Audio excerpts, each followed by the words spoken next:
wabarakatuh. Hai guys, hari ini aku akan menceritakan sebuah novel yang berjudul Moga Bunda Disayang Allah, karya Terelie. Pada suatu hari ada seorang keluarga yang memiliki anak berusia 6 tahun.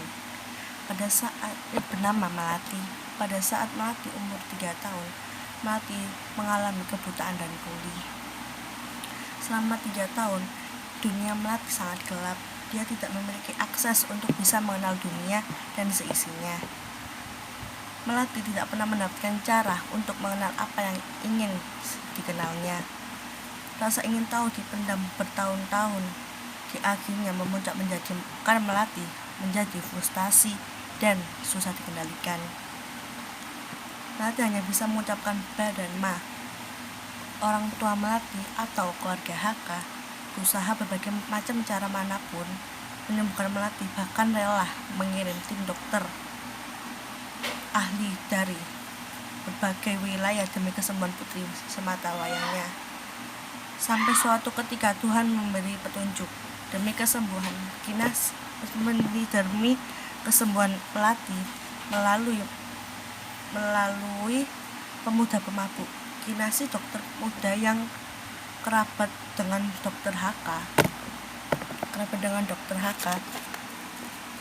bersaran untuk mengirim seorang pemabuk yang bernama Karang, pemuda yatim piatu yang mempunyai kehidupan yang kurang beruntung sejak kecil.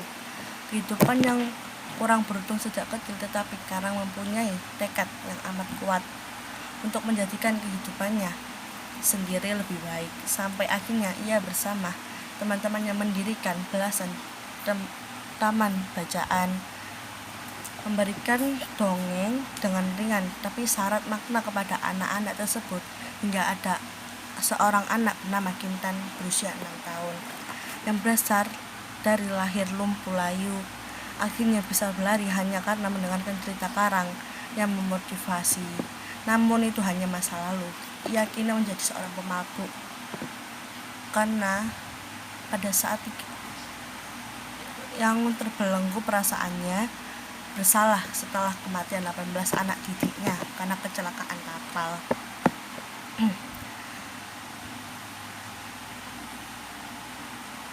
Tetapi hanyalah sosok ibu gendut yang selalu mendoakannya, menyemangatinya, dan selalu menemaninya saat dia kesendirian. Hingga akhirnya Nyonya HK atau Bunda Melati memohon agar dirinya mau membantu mengajari Melati. Sempat terjadi penolakan dari dirinya karena trauma kejadian 3 tahun yang lalu. Hingga akhirnya ia memutuskan untuk menerima permintaan keluarga HK. Dorongan dari ibu gendut dan sifat kemanusiaannya itulah yang menjadikan ia mau menerima tawaran tersebut. Sempat terjadi penolakan dari Tuan HK terhadap Karang karena melihat ketika ia mengajari Melati dengan kasar. Wajar saja Tuan HK menolak. Orang tua siapa yang gak marah pada saat anaknya dibentak-bentak oleh orang lain? Apalagi setelah Tuan HK tahu bahwa pemuda itu seorang pemabuk. Ia marah besar dan bertekad mengusir Karang. Namun Karang bersikukuh karena ia merasa sudah terikat perjanjian untuk mengajar Melati. Sampai suatu ketika keajaiban terjadi. Harapan dan mimpi Bunda berangsur menjadi nyata. Melati sudah bisa berangsur menggunakan sendok garpu. Semua itu tidak terlepas dari peranan Karang yang selalu mengajari Melati. Hingga akhirnya dunia Melati tidak gelap lagi. Dia mulai bisa mengenali benda-benda di sekitarnya, kursi, sendok, pohon, dan orang-orang terdekatnya. Perubahan itu tidak berhenti sampai di situ saja. Melati mulai bisa dengan bahasa yang tak lazim seperti orang pada umumnya. Di sisi lain, Karang seakan mendapat berkah lebih dari Tuan. Ia dipertemukan kembali dengan gadis yang pernah dulu mencintainya di dalam rumah keluarga HK. Pernah disangka oleh Karang kalau sebelum ke kota mereka akan malam bersama dengan keluarga Rian, orang tua Kinasi. Karang sedikit salah tingkah dengan grogi. Usai makan malam untuk melihat kembang api, terlihat kegembiraan di wajah semuanya. terlebih keluarga HK, karena sudah 3 tahun ini mereka tidak pernah merayakan pesta kembang api. Karena Melati yang tidak bisa melihat dan mendengar dipandu oleh karang seperti apakah bunyinya, bagaimana bentuknya, seakan semua terlihat dalam pikirannya. Kisah ini diakhiri dengan pamitnya karang dari rumah keluarga HK.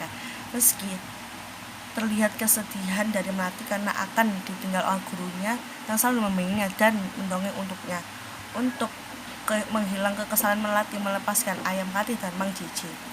Ucapan terima kasih dan doa Melati mengiringi pergian karang. Keluarga HK juga terima kasih kepada pemuda mantan pemabuk itu. Berkat jasanya, setidaknya anak semata wayangnya dapat mengenal dunia. Oke, sekian dari saya. Semoga bermanfaat. Nun, wassalamualaikum warahmatullahi wabarakatuh.